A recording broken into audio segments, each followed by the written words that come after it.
వరద బాధితుల సాయం 16,500కు పెంపు. మృతుల కుటుంబాలకు 5 లక్షలతో పాటు ఇందిరమ్మ ఇల్లు. చేనేతలకు రుణమాఫీ చేస్తాం, ఏడాదంతా పని కల్పిస్తాం. సంఘాల సభ్యులకు ఏటా 2 నేత చీరలు ఇస్తామన్న సీఎం. ప్రజాభవన్లో అన్ని పార్టీలతో ఫైనాన్స్ కమిషన్ భేటీ. అన్యాయంపై వివరించాం, నిధులు పెంచాలన్న నేతలు. కవి నలిమెల భాస్కర్ కు కాళోజీ పురస్కారం ప్రదానం. 10 ఏళ్లుగా కవులకు సరైన గౌరవం లేదన్న అందశ్రీ. అసెంబ్లీ పీఏసీ చైర్మన్ గా ఎమ్మెల్యే అరికెపూడి గాంధీ. ఎస్టిమేట్స్ కమిటీకి పద్మావతి, అండర్టేకింగ్స్ కమిటీకి వీరులపల్లి. ఫిరాయింపు ఫిర్యాదులపై 4 వారాల్లో నిర్ణయం తీసుకోవాలన్న హైకోర్టు. కోర్టు తీర్పును గౌరవిస్తాం, చట్ట ప్రకారం నడుచుకుంటామన్న నేతలు. రాష్ట్రానికి 2 రోజుల పాటు మోస్తరు వర్షాల అలర్ట్. ఉత్తరాంధ్రలో భారీ వర్షాలు, ముప్పు తప్పిందన్న ఎండీ.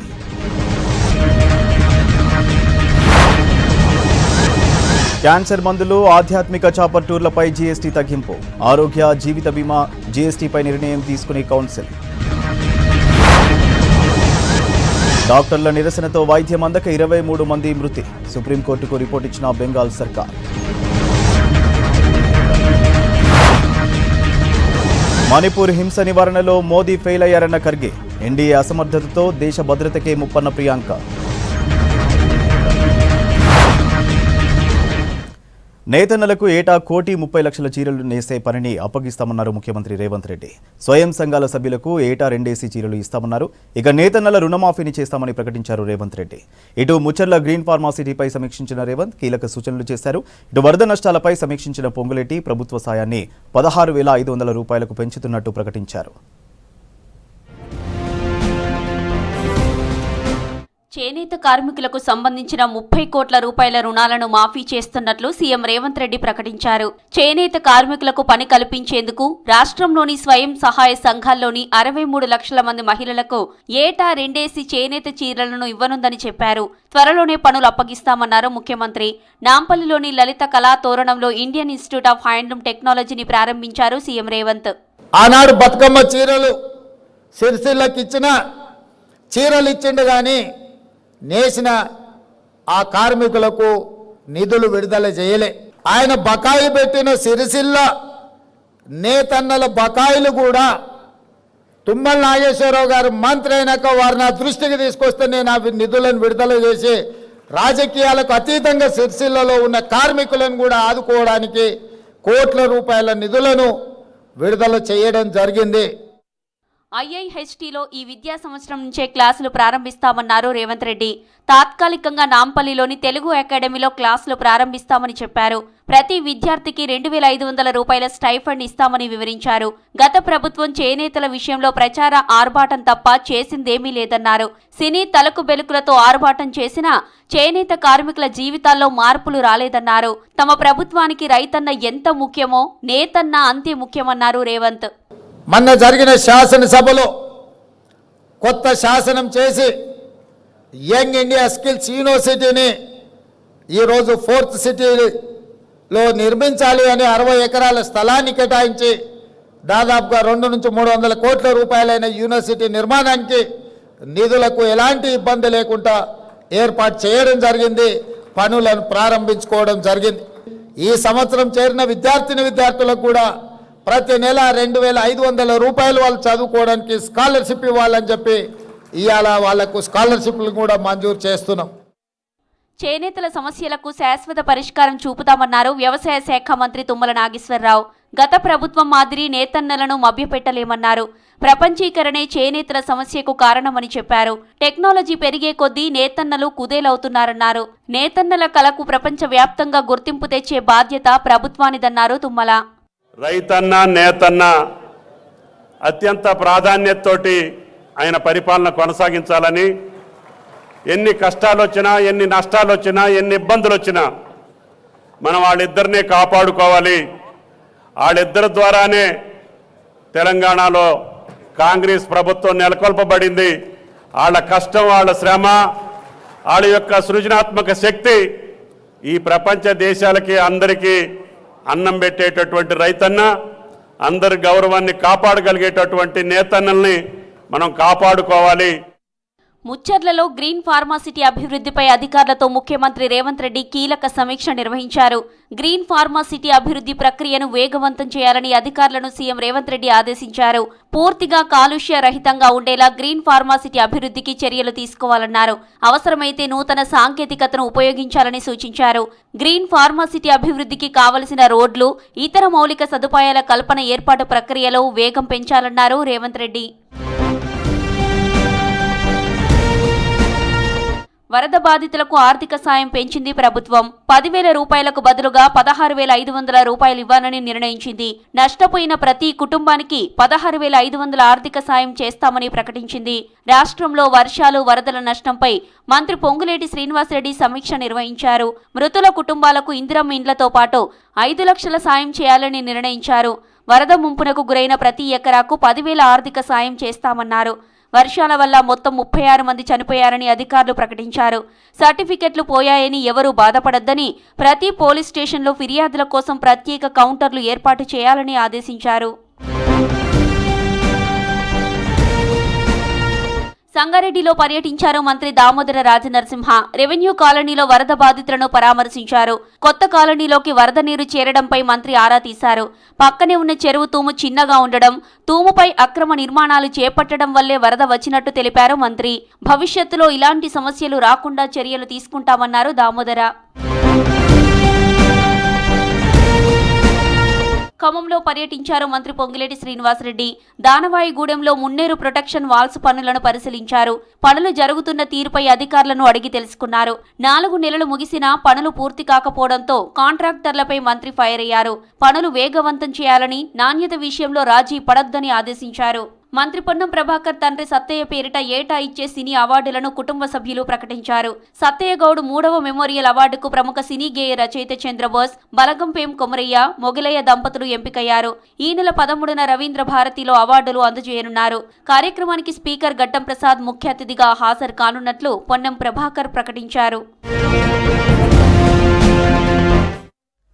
రాష్ట్రాలకు కేంద్రం ఇచ్చే నిధుల వాటాను 50% పెంచాలని 16వ ఫైనాన్స్ కమిషన్ ముందు డిమాండ్ చేశాయి రాజకీయ పార్టీలు. తెలంగాణకు నిధుల కేటాయింపులో వివక్ష కొనసాగుతుందని తెలిపాయి. గతేడాది రావాల్సిన నిధుల్లో 6,000 కోట్లు కోత పెట్టినట్లు ఫైనాన్స్ కమిషన్కు ఫిర్యాదు చేశాయి. సెస్ పేరుతో వసూలు చేస్తున్న పన్నులను రాష్ట్రాలకు కేంద్రం ఎందుకు ఇవ్వడం లేదని ప్రశ్నించాయి.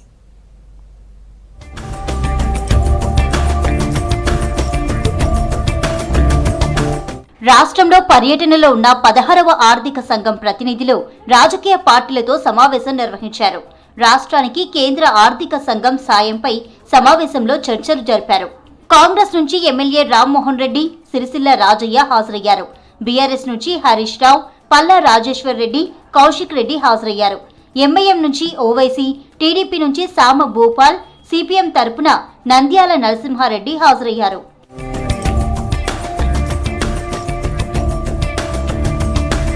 రాష్ట్రాలకు నిధులు విడుదల విషయంలో కేంద్రం వివక్ష చూపుతుందన్న విషయాన్ని ఫైనాన్స్ కమిషన్ ముందు ఉంచామన్నారు కాంగ్రెస్ నేతలు. బీజేపీ పాలిత రాష్ట్రాలకు మాత్రమే నిధులు ఇస్తున్నారన్నారు. రాష్ట్రానికి గతేడాది రావాల్సిన 10,000 కోట్లలో 6,000 కోట్లు కోత విధించారని ఆరోపించారు. గ్రామ పంచాయతీలకు ప్రత్యేక నిధులిచ్చి ఆదుకోవాలన్నారు. మన రాష్ట్రానికి బీజేపీ కేంద్ర ప్రభుత్వం తీరని అన్యాయం చేస్తుంది. బీజేపీ పాలిత రాష్ట్రాలకు ఎక్కువ నిధులు ఇస్తుంది. అదేవిధంగా ఎన్డీఏ మిత్రపక్షాల అధికారంలో ఉన్న రాష్ట్రాలకు పెద్ద ఎత్తున నిధులు ఇస్తూ ఇప్పుడు ఇండియా కూటమి అని చెప్పి మేము తయారు చేసినాం. దానిలో మిత్రపక్షాలు అయితే ఈరోజు అధికారంలో రాష్ట్ర ప్రభుత్వాలు ఉన్నారో అక్కడ అన్యాయం చేయడం అన్నది ఈరోజు మేము జాతీయ ఫైనాన్స్ కమిషన్ దృష్టికి తీసుకొచ్చినాం. తెలంగాణకు రావాల్సిన నిధుల్లో అన్యాయం జరుగుతోందన్నారు మాజీ మంత్రి హరీష్ రావు. ఇదే విషయాన్ని 16వ ఫైనాన్స్ కమిషన్ కు వివరించామని చెప్పారు. రాష్ట్రాలకు 40% ఇస్తున్న నిధులను 50%కి పెంచాలని డిమాండ్ చేశారు. ఆర్థికంగా బలంగా ఉన్న రాష్ట్రాలకు నిధులు ఇవ్వబోమంటే ఎలా అని ప్రశ్నించారు. రాష్ట్రాలకు కేంద్రం ఇచ్చేటువంటి డెవల్యూషన్లో తీవ్రమైనటువంటి అన్యాయం జరుగుతున్న తీరు చెప్పాం. దేశంలో అధికారంలోకి వచ్చిన బీజేపీ ప్రభుత్వం డెవల్యూషన్ 41%కి పెంచామని చెప్పారే కానీ వాస్తవంగా రాష్ట్రాలకు 41% రావడం లేదు. రాష్ట్రాలకు కేవలం 31% మాత్రమే నిధులు వస్తా ఉన్నాయి. చెప్పింది 41%, వస్తున్నది మాత్రం 31%. సెస్ పేరుతో వసూలు చేస్తున్న పన్నుల వాటాను రాష్ట్రాలకు కేంద్రం ఇవ్వడం లేదన్నారు సిపిఎం నేత నంద్యాల నరసింహారెడ్డి. 50% నిధులను రాష్ట్రాలకు ఇవ్వాల్సిందేనన్నారు. గ్రామాలు పట్టణాలకు నిధుల విషయంలో సమగ్రత లేదన్నారు. కేంద్ర ప్రభుత్వం రాష్ట్రాలకు నిధులు ఇస్తుందని చెప్పేది ఇది కరెక్ట్ కాదు. ఇది 32-33% మించి లేదు. సెస్సుల పేరుతోటి ఇతర పన్నుల పేరుతో చేస్తున్న ఆదాయాన్ని కేంద్ర ప్రభుత్వం ఉంచుకొని రాష్ట్రాలకు ఇవ్వటం లేదు. కాబట్టి రాష్ట్రాలు ఖచ్చితంగా 50% నిధులు ఇవ్వాలి అని చెప్పి మేము చెప్పడం జరిగింది. అట్లాగే FRBM యొక్క బరువును కూడా తగ్గించాలని చెప్పేసి మేము చెప్పాం. కేంద్ర ప్రభుత్వ నిధుల్లో 3.5% నిధులు కేంద్ర ప్రభుత్వం తెలంగాణకు అలాట్ చేయాలని చెప్పి చెప్పడం జరిగింది.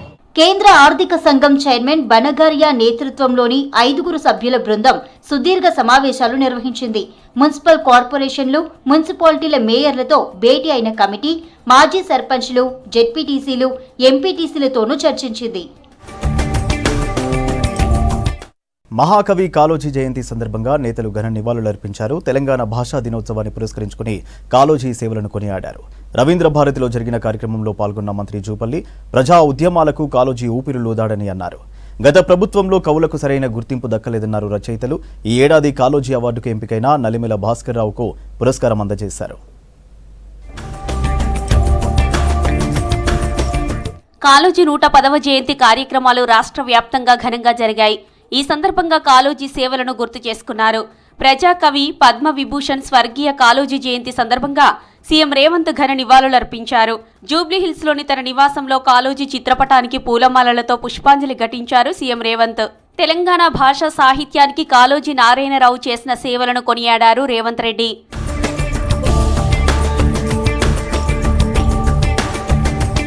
రవీంద్ర భారతిలో జరిగిన కార్యక్రమానికి చీఫ్ గెస్ట్ గా మంత్రి జూపల్లి కృష్ణారావు హాజరయ్యారు. తెలంగాణ సాహిత్యానికి, సాహితీ సమరానికి నిలువెత్తు నిదర్శనం పద్మ విభూషణ్ కాళోజీ అని కొనియాడారు మంత్రి జూపల్లి కృష్ణారావు. తెలంగాణ యాసకు, భాషకు జీవం పోసి ప్రజా ఉద్యమాలకు ఊపిరులూదిన మహనీయుడు కాళోజీ నారాయణరావు అన్నారు. తెలంగాణ సాహిత్య అకాడమీ ఆధ్వర్యంలో ప్రజాకవి కాళోజీ మానవతా విలువలు అనే అంశంపై నిర్వహించిన కవి సమ్మేళన కార్యక్రమాన్ని జ్యోతి ప్రజ్వలన చేసి ప్రారంభించారు మంత్రి. మరి ప్రజాకవి కావడానికి ప్రజల సమస్యలు తెలిసి ఉన్నటువంటి, కష్టాలు తెలిసి ఉంటేనే ప్రజాకవి. మరి అలాంటి సామాన్య ప్రజల ధిక్కార స్వరం కాళోజీ గారు ప్రజాకవి. ఒక గొప్ప తత్వవేత్త కూడా. ఈనాడు కాదు, ఆనాడు స్వాతంత్రం రాకపూర్వం కూడా కాళోజీ గారు ఆనాటి దేశ స్వాతంత్రోద్యమ పోరాటంలో కూడా భూమిక పోషించి. గత ప్రభుత్వంలో కవులకు గుర్తింపు లేదన్నారు ప్రముఖ కవి అందెశ్రీ. తెలంగాణ ఏర్పడిన తర్వాత రవీంద్ర భారతిలో తొలి అధికారిక కార్యక్రమంలో పాల్గొన్నానని చెప్పారు. సావు నీది బతుకంతా తెలంగాణదని పోరాడిన మహా వ్యక్తి అన్నారు. నన్ను రవీంద్ర భారతి గవర్నమెంట్ నేపథ్యములో రాష్ట్రము సిద్ధించిన తర్వాత నేనొచ్చిన మొట్టమొదటి సభ ఇది. మొట్టమొదటిసారి అంటే గవర్నమెంట్ పిలిచిన సభ. పుట్టుక నీది, సావు నీది, బతుకంతా నా తెలంగాణది అని. కవులు, కళాకారులకు దార్శనికుడు ప్రజాకవి కాళోజీ అని కొనియాడారు వరంగల్ ఎంపీ కావ్య. తెలంగాణ భాషా పరిరక్షణ కృషి చేయడమే గాక కవితలు, రచనలతో ప్రజల్లో ఉద్యమ చైతన్యం నింపిన మహనీయుడు కాళోజీ అని ప్రముఖులు గుర్తు చేసుకున్నారు. హన్మకొండ నక్కలగుట్టలోని కాళోజీ విగ్రహానికి ఎంపీ కావ్యతో పాటు కలెక్టర్లు, ప్రజాకవి కుటుంబీకులు ఘన నివాళులర్పించారు. మనం సమాజం పట్ల మన దృక్పథం ఎలా ఉండాలి, అన్యాయం జరిగిన చోట ఎలా ఎదిరించాలి అని చెప్పాడు. చావు నీది, పుట్టుక నీది, బ్రతుకంత సమాజానిది అని నినదించిన ప్రజాకవి పద్మవిభూషణ్ అవార్డు గ్రహీత శ్రీ కాళోజీ గారు చెప్పడమే కాకుండా తన జీవితం అంతా కూడా చేసి చూపించారు. ప్రజాకవి కాళోజీ నారాయణరావు జయంతి వేడుకలు బీఆర్ఎస్ భవన్లో నిర్వహించారు. చిత్రపటానికి పూలమాల వేసి నివాళులర్పించారు నేతలు. ఈ సందర్భంగా కాళోజీ సేవలను గుర్తు చేసుకున్నారు. బీఆర్ఎస్ ప్రభుత్వంలోనే కాళోజీకి సరైన గౌరవం దక్కిందన్నారు బీఆర్ఎస్ నేతలు. కాళోజీ మరణించిన తర్వాత ఆయన స్మారకం కడతామని 300 గజాల జాగడితే కూడా ఇవ్వలేదు. అట్లాంటిది ఇవాళ 1500 మంది పట్టేటువంటి ఒక అద్భుతమైనటువంటి ఆడిటోరియం కాళోజీ పేరు మీద అక్కడ నిర్మాణం అయిందంటే ఆ ఘనత కేసీఆర్ గారిది. మనం కాళోజీ స్ఫూర్తిని ముందుకు తీసుకోవటం, నియంతృత్వాన్ని ఎదిరించటం. తెలంగాణ తొలిపొద్దు కాళోజీ అని కొనియాడారు నేతలు. అన్యాయాన్ని ఎదిరిస్తే నా గొడవకు సంతృప్తి, అన్యాయం అంతరిస్తే నా గొడవకు ముక్తి ప్రాప్తి, అన్యాయాన్ని ఎదిరించిన వాడే నా కారాధ్యుడు అని సగర్వంగా ప్రకటించారు కాళోజీ అని గుర్తు చేసుకున్నారు. ఉద్యమమే ఊపిరిగా జీవించిన నారాయణరావుకు ఊరు వాడన ఘన నివాళులర్పించారు. రాష్ట్రంలో ఎమ్మెల్యేల అనర్హత పిటిషన్లపై కీలక ఆదేశాలిచ్చింది హైకోర్టు. అనర్హత పిటిషన్లను స్పీకర్ ముందుంచాలని అసెంబ్లీ కార్యదర్శిని ఆదేశించింది ధర్మాసనం. 4 వారాల్లో చర్యలు తీసుకోవాలని స్పీకర్ను ఆదేశించింది హైకోర్టు. పార్టీ మారిన దానం కడియం తెల్లం వెంకట్రావుపై అనర్హత వేటు వేయాలని దాఖలైన పిటిషన్లపై హైకోర్టు తీర్పు చెప్పింది. అయితే హైకోర్టు తీర్పును స్వాగతించారు వివిధ పార్టీలకు చెందిన ఎమ్మెల్యేలు, నేతలు. పార్టీ మారిన వారిపై అనర్హత వేటు గ్యారంటీ అన్నారు హరీష్ రావు.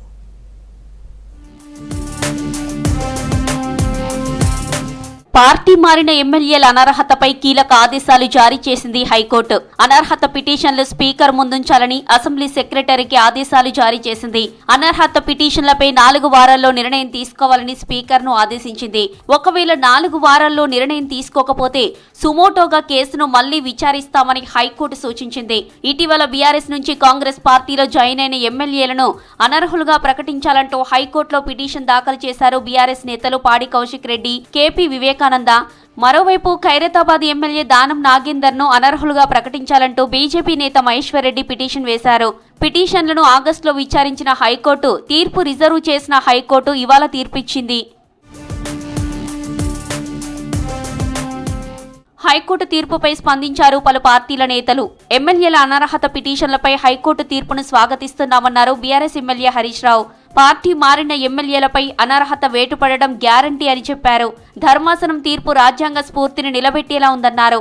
హైకోర్టు తీర్పుతో పార్టీ మారిన వారిపై 4 వారాల్లో స్పీకర్ నిర్ణయం తీసుకుంటారని ఆశిస్తున్నట్లు ట్వీట్ చేశారు హరీష్. పార్టీ ఫిరాయించిన ఎమ్మెల్యేలపై వేటుపడితే బై ఎలక్షన్లో బీఆర్ఎస్ గెలుపు తథ్యమన్నారు. కోర్టుపై తమకు పూర్తి నమ్మకం ఉందన్నారు మాజీ మంత్రి కడియం శ్రీహరి. అవసరమైతే డివిజన్ బెంచ్ కు అప్పీల్కు వెళ్తామన్నారు. పార్టీ పెద్దలు, న్యాయ నిపుణులతో చర్చించి నిర్ణయం తీసుకుంటామని చెప్పారు కడియం. కోర్టు తీర్పుని ప్రతి ఒక్కరూ గౌరవించాల్సిందేనన్నారు భద్రాచలం ఎమ్మెల్యే తెల్లం వెంకట్రావు. ఎన్నికలు ఎప్పుడొచ్చినా గెలుపు తనదేనన్నారు.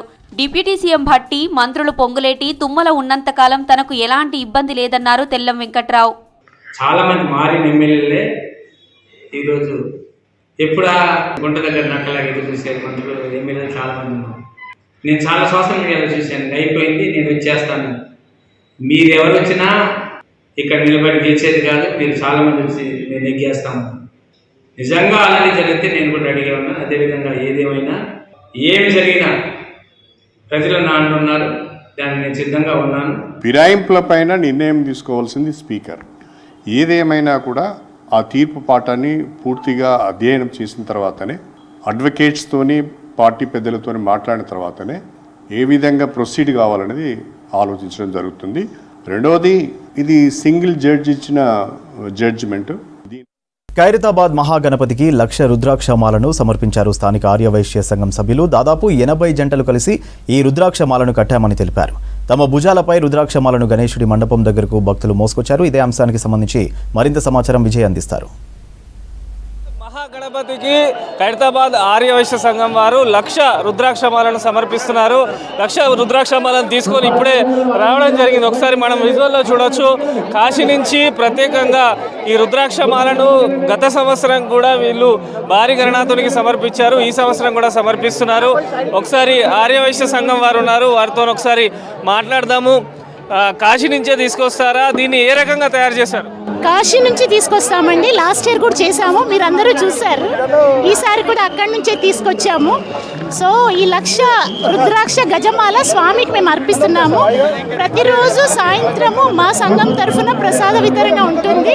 ఎవ్రీ ఇయర్ లాగే ఈ ఇయర్ కూడా రేపు మార్నింగ్ మేము 70 హోమగుండాలు పెట్టి హోమం చేస్తున్నాము. ఎందుకంటే స్వామిని ఇక్కడ పెట్టి 70 సంవత్సరాలు అయింది కాబట్టి బుధవారం రోజు ఉదయాన 6 గంటల నుంచి 12 గంటల వరకు 280 జంటలు కూర్చుని పార్టిసిపేట్ చేస్తారు. ఆ ప్రోగ్రాంకి అందరూ రావాలని మేమందరం కోరుకుంటున్నాం.